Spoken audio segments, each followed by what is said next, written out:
श्रीमद् भागवत महापुराण के पंचम स्कंद में, श्रीमद् भागवत महापुराण के पंचम स्कंद के 5वें अध्याय में जो है हमारे ऋषभ देव जी सनातन धर्म की शिक्षा देते हैं कि सनातन धर्म संसार के लिए क्या क्या जो है शिक्षा देता है, वो सारी शिक्षा जो है श्रीमद् भागवत महापुराण में लिखी गई है। तो श्रीमद् भागवत महापुराण में जो सनातन धर्म की जो शिक्षाएं हैं उसी पर हम चर्चा करेंगे। और यह शिक्षा क्यों है? यह शिक्षा इसलिए दिया भगवान ऋषभ देव ने, जो हम लोग भौतिक संताप से, जो संसार के दुख से जो जल रहे, जो कष्ट हो रहा है, उससे उन दुखों से मुक्ति दिलाने के लिए ऋषभ देव ने बताया। हम संसार में कितना जलते हैं, कितनी ताप है, कितना कष्ट है। समाज कष्ट देता है, शरीर कष्ट देता है, हमारा मन हमको कष्ट देता है। ये सारा जो दुख है, ये जो सारा कष्ट है, यह क्यों मिलता है? यह जो भागवत कहता है, हम परेशान हैं अपनी इंद्रियों की तृप्ति के लिए। हमारी इंद्रियां कैसे खुश हो जाएं? हम क्या है, हम लोग इंद्रियों के एकदम से गुलाम बन चुके हैं। जीभ कहीं भागती है तब हम उसके पीछे पीछे, जीभ कहीं ले जाती है मुझे। आंख कुछ और देखना है तो आंख के पीछे भाग जाते हैं।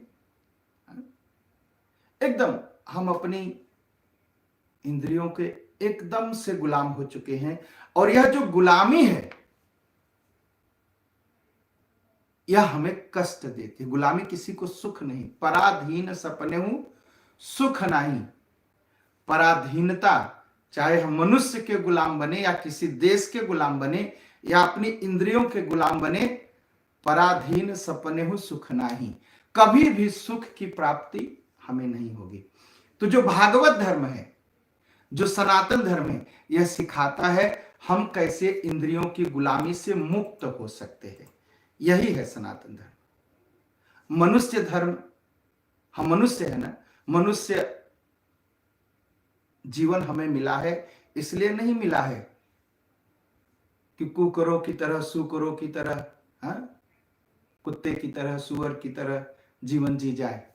जो मन में आया खा लिए, जो मन में आया पी लिए, जो मन में आया, जहां मन में आया घूम लिए, किसी से लड़ लिए, किसी को प्यार कर लिए, किसी को दुलार कर लिए। इसलिए हमारा जीवन नहीं। यह जो मनुष्य जीवन मिला है, यह ईश्वर से संबंध बनाने के लिए, ईश्वर से जुड़ने के लिए। और ईश्वर से हम नहीं जुड़ते, बस इसी नाते जो है यह सारा दुख हमें मिलता है। हम क्या है, हम अपनी इंद्रियों से ज्यादा जुड़े हैं, ईश्वर से दूर हैं, इसलिए दुखी हैं। और ईश्वर से जुड़ने के लिए क्या करना चाहिए? तमाम तरह की तपस्याएं हैं। तपस्या नहीं है कि आप भूखों मर रहे, ठीक है। व्रत करना चाहिए, बहुत अच्छी बात है। व्रत का पिछले दिनों में बताया, व्रत करना चाहिए, बहुत बढ़िया, बहुत अच्छी बात है। लेकिन व्रत नहीं करना चाहिए कि क्या होता है व्रत में, हम व्रत करते हैं तो सोचते रहते हैं, एक दिन पहले से तैयारी होती है कि हम कल व्रत रहेंगे तो व्रत में क्या करेंगे, ये खाएंगे, व्रत में ये नहीं खाएंगे। भोजन की तैयारी ज्यादा होती है, भगवान के नाम जप की तैयारी नहीं होती। व्रत का मतलब है अब सांसारिक माया से, सांसारिक चीजों से हम दूर रहेंगे। पहले व्रत क्या होता था, हम भोजन से दूर रहते थे, ब्रह्मचर्य का पालन करते थे, सत्य बोलने का व्रत लेते थे, भगवान की आराधना करते थे। और आज हम कैसे व्रत करते हैं? हम व्रत तो कर लेते हैं, लेकिन व्रत के समय में भी हम दिन रात टेलीफोन लिए बैठे हैं, व्हाट्सएप कर रहे हैं। संसार से हमारा जुड़ाव एकदम उसी तरह है। तो व्रत का मतलब है कि संसार से दूर होना, ईश्वर के नजदीक बैठना। तो व्रत के समय ये टेलीविजन देखना, ये फिल्म देखना, ये व्हाट्सएप चलाना, ये सोशल मीडिया पर रहना, यह व्रत को तोड़ता है। क्योंकि आप भगवान से आपका संबंध दूर हो जाता है। तो व्रत का मतलब है आप भगवान से जुड़िए। तो जब आप इन सब चीजों, सांसारिक चीजों से जुड़ते हैं तो भगवान से दूर हो जाते हैं, तो व्रत टूट जाता है। तो व्रत का मतलब है पूरी तरह भगवान की याद में रहना, भगवान को सोचना। ये तपस्याएं जो है, यह तप जो है, यह व्रत जो है, हमें भगवान के नजदीक ले जाता है। और जब हम तप करते हैं तो हमारा हृदय पवित्र होता है, मन का, हृदय का जो कलमश है, जो गंदगी है, वो समाप्त हो जाती है और फिर हम आध्यात्मिक पद को प्राप्त करते हैं। और दूसरा है सिद्धि। सिद्धि मतलब भगवत सिद्धि, भगवान को पाने की सिद्धि। यह इसके लिए क्या करना है? जो भगवान के भक्त हैं, जो संत हैं, महात्मा हैं, इनकी सेवा करना। इनकी सेवा करने से क्या है? मुक्ति के द्वार खुलते हैं और हम धीरे धीरे धीरे संसार से दूर होते हैं। और जब हम संसार से दूर होते हैं तो हमें जो है जन्म और मरण, बार बार जन्म लेना और बार बार मरना, जो बहुत बड़ा दुख है संसार में, बहुत बड़ा अगर दुख है संसार में जन्म लेना फिर मरना, जन्म लेना फिर मरना, यही सबसे बड़ा दुख है। और यह जो दुख है यह तब खत्म होगा जब हम भगवान का नाम जपेंगे। जब नाम हम जपेंगे तो मृत्यु से, जरा, बुढ़ापे से, दुख से, रोगों से, व्याधियों से, कष्टों से हम मुक्ति पा सकते हैं। सोचिए कितना बड़ा दुख है। कोई बचता है बीमारी से इस संसार में? नहीं, कोई नहीं बचता। बीमारी से बच गया तो एक्सीडेंट होता है, एक्सीडेंट नहीं होता तो लोग आत्महत्या कर लेते। कितना कितना बड़ा दुख है। ये सारे दुख की समाप्ति का बस एक रास्ता है, भगवान का नाम जपना और अपने जो हमारे शास्त्र सनातन धर्म के हैं इसको पढ़ना और समझना। और पढ़ना और समझना भी यह जो है किसी योग्य गुरु के सानिध्य में करिए, नहीं तो फिर भटक जाएंगे। सती भटक गई थी, नारद भटक गए थे। योग्य गुरु के सानिध्य में आप जो है शास्त्र का अध्ययन करिए, फिर इन सारे दुखों से हमें मुक्ति मिल जाएगी।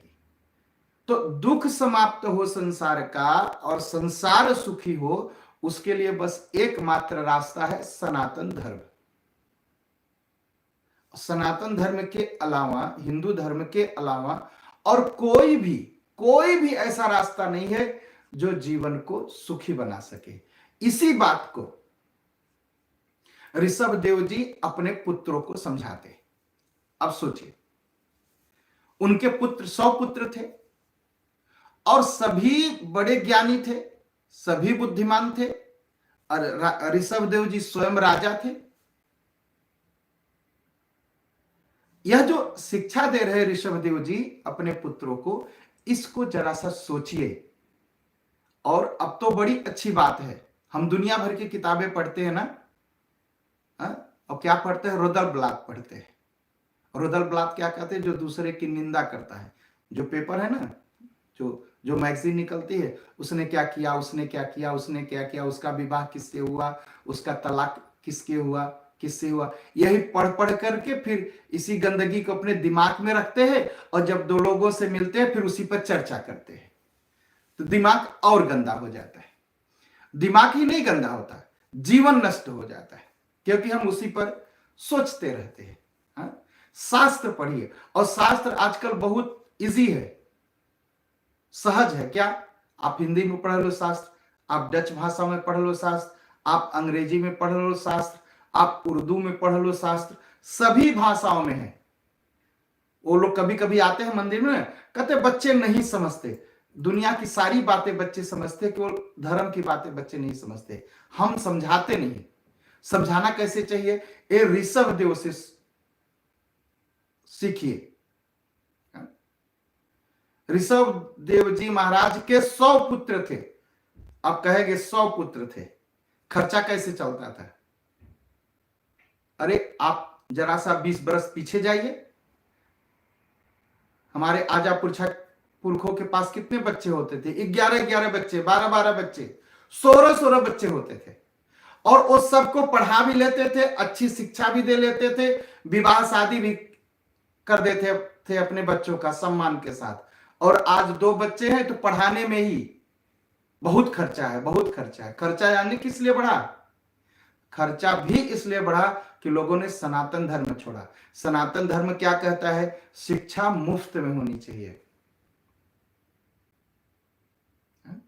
शिक्षा हर व्यक्ति को मुफ्त में मिलनी चाहिए, और चाहे राजा हो, चाहे रंक हो, चाहे गरीब हो, चाहे भिखमंगा हो, सबके बच्चों को समान शिक्षा मिलनी चाहिए। आज हमने बदल दिया, शिक्षा मुफ्त में नहीं है, पैसे देने पड़ते हैं, और सबका अलग अलग होगा। अगर पैसा है तो प्राइवेट स्कूल में पढ़ाएंगे, पैसा नहीं है तो सरकारी स्कूल में पढ़ना पड़ेगा बच्चे को। बस इसलिए यह जो सनातन धर्म को छोड़ने से सारी समस्या हुई है, नहीं पहले कोई ऐसी समस्या नहीं थी। और स्वास्थ्य, शिक्षा, स्वास्थ्य, दवा सबको मुफ्त में मिलनी चाहिए और सबको समान मिलनी चाहिए। अब क्या है, अगर कोई मिनिस्टर जाएगा, प्रेसिडेंट जाएगा तो उसे अच्छी दवाइयां दी जाती हैं, कोई सामान्य आदमी जाएगा तो उसे सस्ती दवाएं, बेकार की दवाइयां दी जाती हैं। यह भी सनातन धर्म छोड़ने से हुआ। और न्याय भी सबको मुफ्त और समान न्याय होना चाहिए। अब क्या है, अगर आपके पास पैसा है तो आप महंगा वकील कर लेंगे, और जिसके पास पैसा नहीं वो सस्ता वकील कर लेगा। सच्चा होते हुए भी सस्ता वकील करने वाला हार जाएगा, क्योंकि न्याय अब बिकने लगा है पैसे से। अगर आपके पास पैसे है, महंगा वकील लेंगे, बड़ी बहस होगी और गलत आदमी जीत जाता है। तो जितनी समस्याएं हैं संसार की, इस सनातन धर्म छोड़ने से हुई है। अगर सनातन धर्म को लोग पकड़े होते तो इस समस्या ना होती। तो आज भी हमारे शास्त्र कहते हैं लौटिए अपने सनातन और हिंदू धर्म की तरफ। जो लोग छोड़ के गए हैं सबके लिए मौका है, आइए। तो ऋषभ देव जी अपने बच्चों को क्या सिखाते हैं? ऋषभ देव जी राजा थे, पहली बात मैंने कहा, और भगवान के अवतार थे। ऋषभ देव जी भगवान विष्णु के अवतार थे और राजा हुए थे, बहुत बड़े राजा थे। उनके 100 पुत्र थे, वो भी अपने बच्चों को सिखा सकते थे, खाओ पियो मौज करो, बहुत पैसा है मेरे पास, जैसा आजकल लोग करते हैं। धनी लोग क्या करते हैं, उनके बच्चे खूब दिखाते हैं अपना ड्रामा, सड़कों पर, रेस्टोरेंट में, होटल में खूब दिखाते हैं ना कि मेरे पास बहुत पैसा है। ये सब मूर्ख हैं, ये मूर्खता है, जीवन नष्ट कर रहे हैं आप अपने बच्चों का। अगर बच्चों को सिखाना है ना तो ऋषभ देव जी से सीखिए। सब कुछ होते हुए भी, धन होते हुए भी, रुपया होते हुए भी, पैसा होते हुए भी अपने बच्चों को क्या सिखाते हैं? कहते हैं ऋषभ देव जी, नायम देहो देह भाजाम नृलोके कष्टान कामान रहते विंभुजाम ए तपो दिव्यम पुत्र का ए न सत्वम। कहते पुत्र सुनो, इस मृत्यु लोक में यह मनुष्य शरीर दुख में विषय भोग प्राप्त करने के लिए ही नहीं है। यह जो मनुष्य शरीर हमको आपको मिला है ना, ये केवल विषय भोग के लिए नहीं है कि चलो जो मन करे वो खाओ, जीव जहां दौड़ाए दौड़ो, आंख जहां दौड़ाए दौड़ो, उसके लिए नहीं है। और क्या कहा? दुखमय विषय भोग। यह विषय क्या है? सांसारिक माया क्या है? यह विष के समान है। विष मतलब जहर, और जहर जरा सा खा ले तो आदमी मर जाता है। हम लोग भी ये संसार की विषय वासनाओं में फंस करके अपने जीवन को नष्ट कर दिए हैं, और नष्ट कर चुके हैं और नष्ट कर रहे हैं। लेकिन यह शरीर उसके लिए नहीं है। अरे जिस चीज के लिए हम भागते हैं ना, अच्छा अच्छा खा लो। ऋषभ देव जी क्या करते हैं? ये भोग तो विष्ठा भोजी सूकर कुकर को भी मिलते हैं। आहार निद्रा भय मैथुनंच, भोजन कर लेना। हम जो बड़ा अच्छा अच्छा मलाई खा के सुखी हो जाते हैं ना, सूकर तो गंदगी खा के वही सुख पाता है, कुत्ता भी वही सुख पाता है गंदगी खाने के बाद, वही सुख पाता है। एकदम से। तो हमें और कुत्ते में फर्क क्या रह गया? फिर हमें मनुष्य जन्म मिला क्यों? मनुष्य जन्म मिला है इस शरीर से दिव्य तप करने के लिए। अपने पुत्रों से कहते हैं, पुत्रों शरीर नहीं मिला है जानवर की तरह खाओ, हाँ, और जानवर की तरह सो जाओ और जानवरों की तरह बच्चे पैदा करो, उसके लिए नहीं है। यह किसके लिए है? यह तप करने के लिए है। और तप क्यों करना है? भगवान की प्राप्ति के लिए। जो भगवान की प्राप्ति से क्या होगा? मुक्ति मिलेगी। और जब मुक्ति मिलेगी तो हमें जन्म और मरण से मुक्ति मिल जाएगी। और जब जन्म मरण से मुक्ति मिल जाएगी तो हमें दुखों से मुक्ति मिलेगी। जब तक हम एक कर्म में फंसे रहेंगे, चलो अच्छा कर्म करो या खराब कर्म करो, जन्म तो लेना पड़ेगा। लोग कहते हैं ना अच्छा कर्म करो। अच्छा कर्म करने से, अरे भाई, जेल चाहे सोने की जेल हो और चाहे लोहे की जेल हो, जेल जेल ही है, बंद तो रहना पड़ेगा। तो वैसे अच्छा कर्म करोगे तो सोने की जेल मिल जाएगी, खराब कर्म करोगे तो लोहे की जेल मिलेगी, लेकिन मिलेगी जेल ही। तो करना क्या चाहिए इस शरीर से?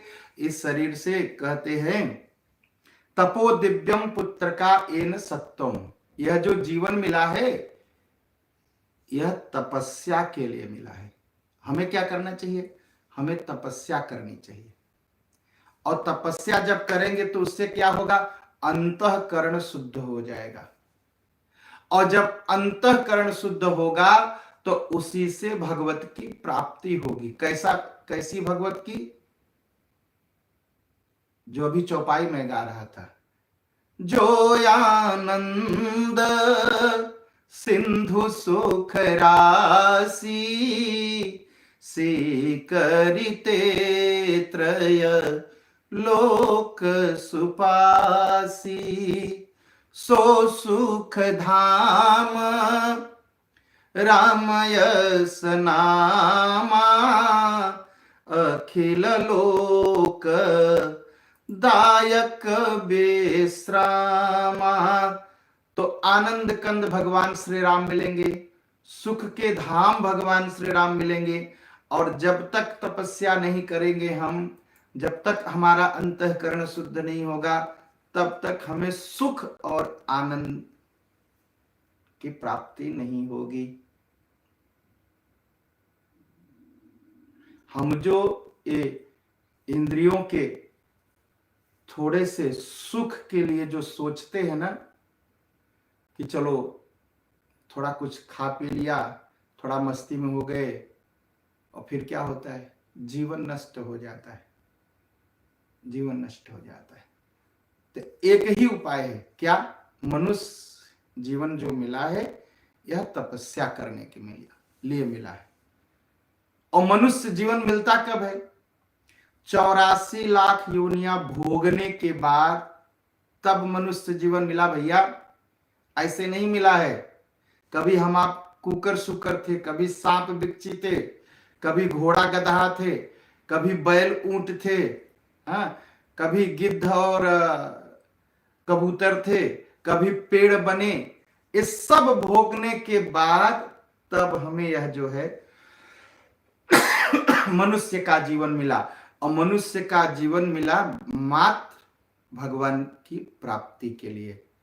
भगवान कृपा करके मनुष्य जीवन देते हैं कि चलो अब तो अपने कर्मों को भोग लिया, अब जो है इसको मनुष्य का जीवन देते हैं। अब ये तपस्या करेगा और तपस्या करने के बाद मुक्ति को प्राप्त हो जाएगा, आनंद को प्राप्त हो जाएगा, सुख को प्राप्त हो जाएगा। लेकिन हम क्या करते हैं? हम फिर से गंदे कर्मों में फंस जाते हैं। और संसार के जितने कर्म है ना जो भगवान की तरफ नहीं ले जाते, वो सभी गंदे हैं। और कर्म में फंस करके अपना जीवन, मनुष्य का जीवन जो है नष्ट कर लेते हैं, नष्ट कर लेते हैं एकदम से। हम लोग सोचते हैं ना, नीदरलैंड्स में लोग कहते हैं एक लेफ तो एन के, जीवन तो बस एक बार मिला है। ये सबसे बड़ी झूठी बात है। बहुत बार जन्म मिलता है, भोगते रहते हैं हम। और कोई 70-80 वर्ष का हो, जरा उससे पूछ लीजिए तो क्या कहता है, जीवन बेकार चला गया पंडित जी, एकदम जीवन बेकार चला गया। जो बहुत धन कमाए, जो बहुत पैसा कमाए, बहुत रुपया कमाए, बहुत कुछ किए जीवन में, उनसे पूछिए तो वो भी कहते हैं यह जीवन बेकार चला गया। तो अब आप तब सोचना पड़ता है कि भाई जीवन बेकार न जाए, उसके लिए क्या करना है। उसके लिए जो हमारे ऋषभ देव जी कहते हैं, क्या करना है, तप करके अंतःकरण को शुद्ध करना है, और अंतःकरण शुद्ध होने के बाद ब्रह्मानंद की प्राप्ति हो जाएगी। और क्या कहते हैं, महत सेवा। महत सेवा क्या है, संतों की सेवा करना। जब मनुष्य शरीर मिला है ना, तो पहली बात जो महत सेवा, जो महान लोग हैं, जो संत लोग हैं, उनकी सेवा करनी चाहिए। क्योंकि मनुष्य जन्म जो मिला है ना, तब के लिए मिला है और महान लोगों की सेवा के लिए मिला है। बड़े भाग मानुष तन पावा, सुर दुर्लभ सद ग्रंथनि गावा। सभी शास्त्र कहते हैं देवता होना बहुत आसान है, लेकिन मनुष्य होना बड़े भाग्य की बात है। बड़े भाग्य से मनुष्य का जन्म मिलता है। देवता होकर के आप तपस्या नहीं कर सकते, भगवत की प्राप्ति आपको नहीं हो सकती। मनुष्य शरीर से ही भगवान की प्राप्ति हो सकती है। तो बड़े भाग मानुष तन पावा, सुर दुर्लभ। देवताओं को नहीं मिलती, बहुत मुश्किल है देवता को मनुष्य बनना। सुर दुर्लभ कौन कहता है, सदग्रंथ निगावा, सभी शास्त्र ऐसा कहते हैं। तो मनुष्य का जो जीवन मिला है, तप करिए और महापुरुषों की सेवा करिए, गुरुजनों की सेवा करिए।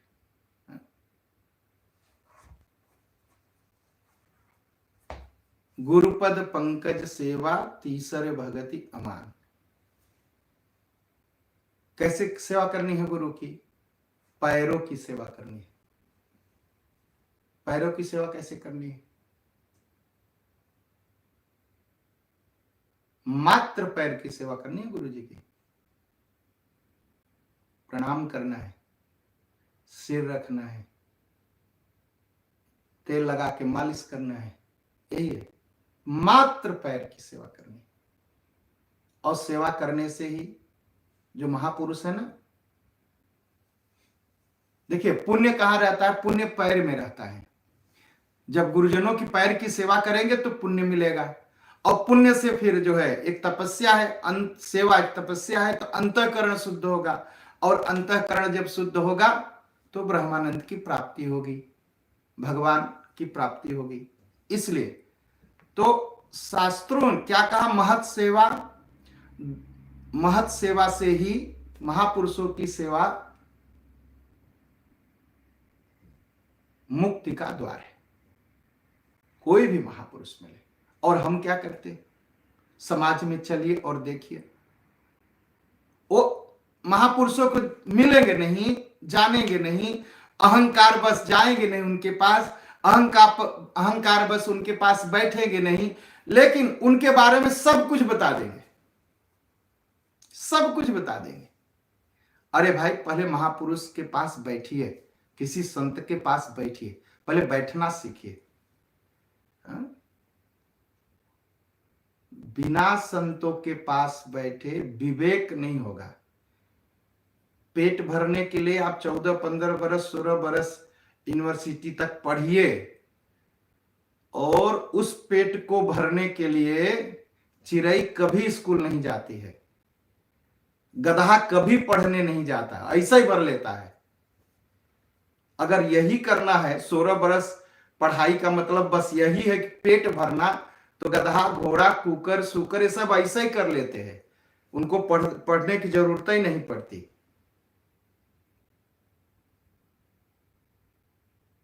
तो क्या करना चाहिए, पढ़िए या मत पढ़िए, लेकिन सत्संग जरूर करिए। सत्संग का मतलब नहीं है कि बकवास किसी की सुनिए, कोई महान संत हो उसके पास बैठिए, उसके पास बैठते बैठते बैठते बैठते विवेक पैदा हो जाएगा। बिनु सत्संग विवेक न होई। और जब मिल जाए कोई संत तो समझिए राम कृपा बिनु सुलभ न सोई, बिना भगवान की कृपा के वह मिलेगा भी नहीं। तो संतों की सेवा करिए।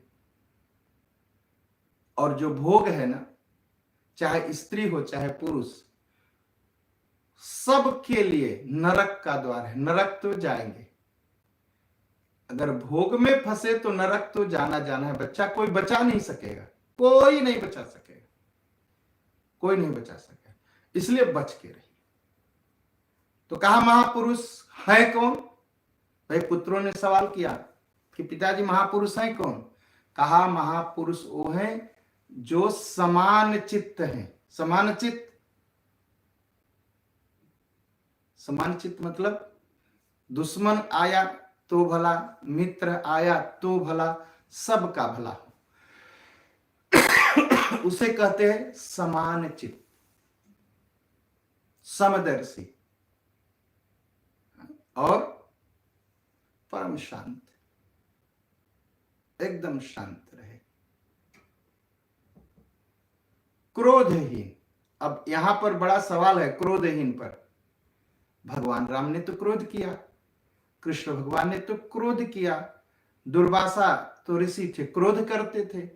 और शास्त्र पढ़िए तो ऋषि लोग क्रोध में आकर बड़ा बड़ा श्राप देते थे।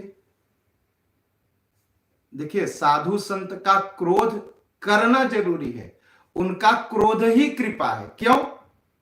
माँ बाप क्यों क्रोध करते हैं बच्चे पर? उसको सताने के लिए नहीं ना, उसको सुधारने के लिए। तो साधु संत महंत बड़े बड़े महापुरुष लोग, आचार्य लोग, गुरु लोग क्यों क्रोध करते हैं? सताने के लिए नहीं, सुधारने के लिए। तो जो सुधारने के लिए वो क्रोध दिखाते हैं, वो क्रोध नहीं है, वह सुधार है। इसलिए समझना बहुत जरूरी है कि सुधार क्या है, क्रोध क्या है। और क्रोध क्या होता है? जो दुष्ट लोगों का क्रोध होता है, भोजपुरी में कहते क्या कहते भैया, चाहे हमारा नाश हो जाए लेकिन हम तुम्हारा नाश करके तब रह, ये क्रोध है। और संत क्या कहते हैं, ऐ राम राम जपो, उठो, सवेरे सोए रहते हो गधा की तरह, यह सुधार है। इसलिए फर्क समझना चाहिए। संत अगर क्रोध करे तो समझिए हमारे आपके ऊपर कृपा हो गई, दुष्ट अगर क्रोध करे तो समझिए कि यह क्रोध है, यह अपना तो नाश करेगा, हमारा भी नाश करेगा। तो संत कैसे होते हैं?